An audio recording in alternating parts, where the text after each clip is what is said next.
In a few minutes we will be signing Assembly Bill 32. When we sign this bill, we will begin a bold new era of environmental protection here in California that will change the course of history. And some great leaders are here today with us to join us today to be part of this groundbreaking moment. British Prime Minister Tony Blair will join us via satellite. We want to thank him for that. And New York Governor George Pataki is here today, who will say later on a few words and talk a little bit about global warming. And the bill's two authors, Speaker Fabian Nunez and Assemblywoman Fran Barfley, are here with us today, right over here. Give them a big hand for the great work that they have done.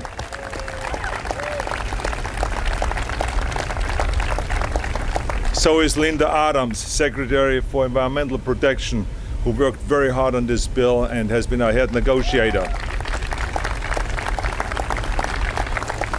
And we also have Tom King, CEO of Pacific Gas and Electric, another big supporter. And Tom Graff. Then we have Tom Graff, Regional Director of California Defense, the environmental advocates, who have been extremely helpful on this whole thing. And many others, including my hardworking staff that is here today. I want to thank them also, because without them it wouldn't have happened. Big hands to my staff, my hardworking staff, and Speaker Nunez's staff. You know, when I campaigned for governor, I made it very clear that we have to turn the economy around and make the economy grow again. But I also said that we must do everything we can to protect the environment and to fight against global warming. And this is something that we owe our children and that we owe our grandchildren. And as I know, and as all of you know, we can't do this simultaneously. We can make the economy grow and also protect our economy and protect our environment. AB 32 is good for business.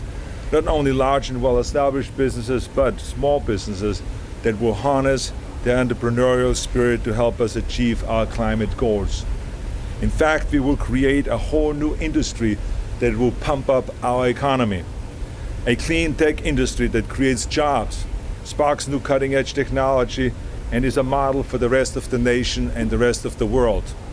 And because of my great partners in the legislature, that is exactly what we are doing with this bill. Using market-based incentives that will reduce carbon emissions to the 1990 level by the year 2020. That is a drop of 25% of carbon emissions.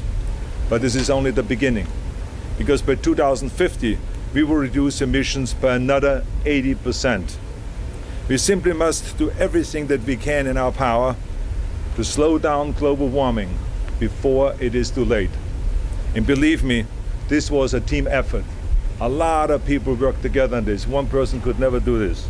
Speaker Nunez and Assemblywoman Barfley did a fantastic job getting this bill through the legislature. And I want to say thank you to both of you for your incredible leadership in believing in this. Thank you very much.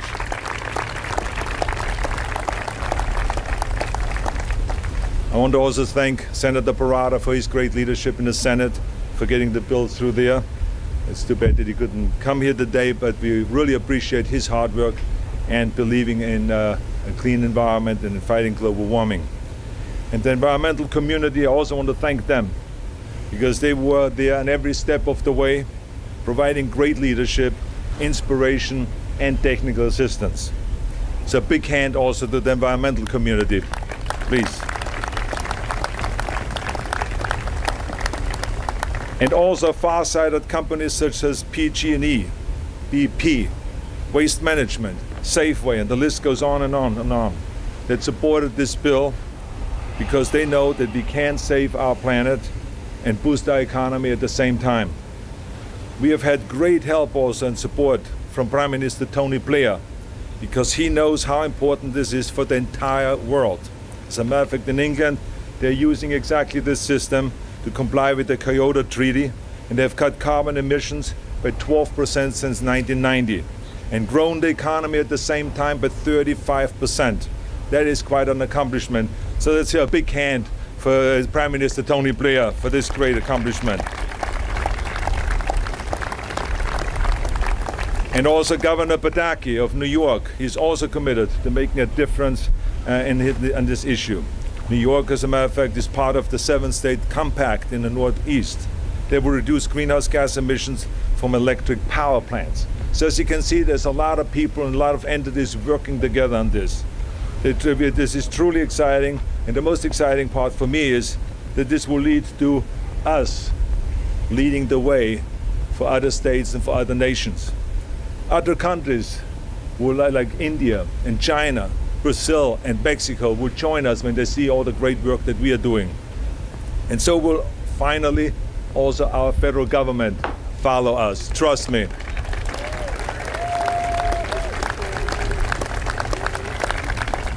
I'm convinced of that this will happen, because nothing is more important than protecting our planet.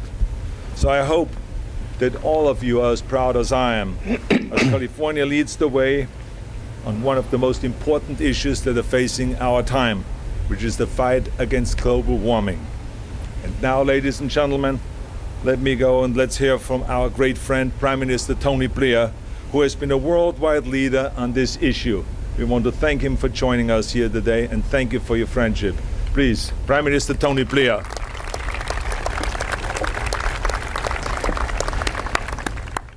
Thank you very much indeed, Governor, and I'm absolutely honoured to say these few words to you from England, to San Francisco.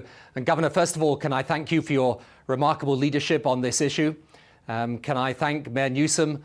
I remember his passionate commitment to this when I was over in California in July, and a big congratulations to all those in the legislature that have had the vision and the courage and the boldness to come together and do something really important, not just for California, but for the whole of the world.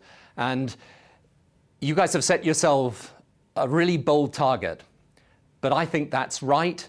I think it's important, and I'd just like to tell you why it's important, not just for you, but this will echo right round the rest of the world. As the Governor was saying a moment or two ago, we set some pretty tough targets here.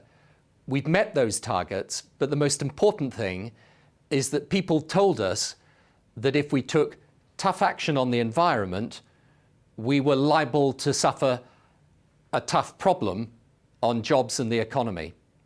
That's not been the case. What we've actually found is we've grown our economy, we're going to meet our Kyoto targets, but as much as anything else, here's what's interesting, we have created hundreds of thousands of jobs in environmental technology.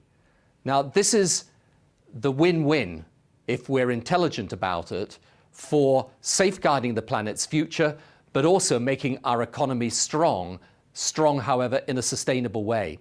And what we're trying to do at an international level now is to make sure that when the Kyoto Protocol expires in 2012, that we're able to get an agreement that brings everyone together, not just the countries that have signed up to Kyoto, but America, make sure that China and India and the other countries that will have strong economic growth in the future, bring everyone together in a framework that incentivizes business, that gives us some targets that are sensible, realistic, but also protect our environment, and move the whole agenda on in the international community from one of division to one of unity and common purpose in order to meet this enormous challenge.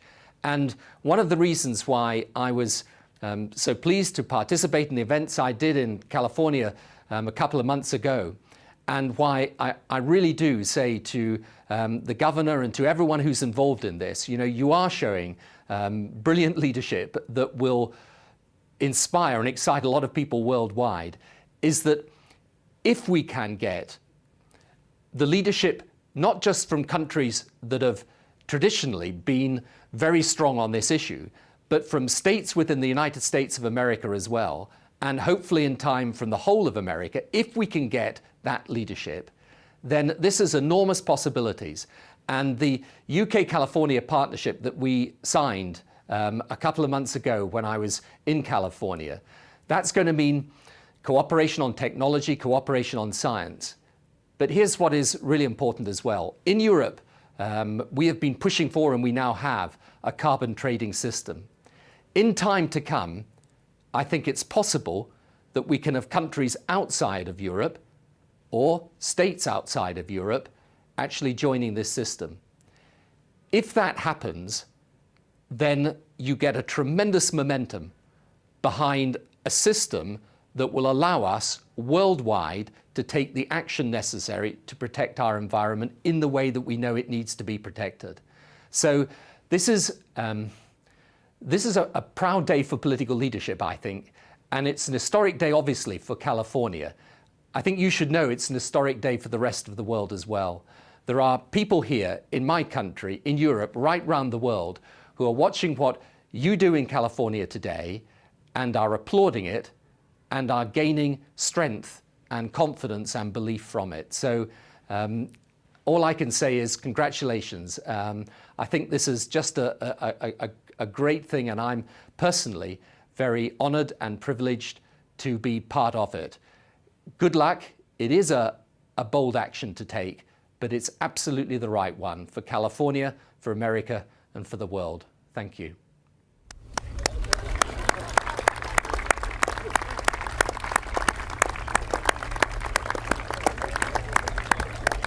Well, we want to say thank you to Prime Minister Tony Blair for these wonderful remarks. But it is time now to create some action and to sign the bills. Okay.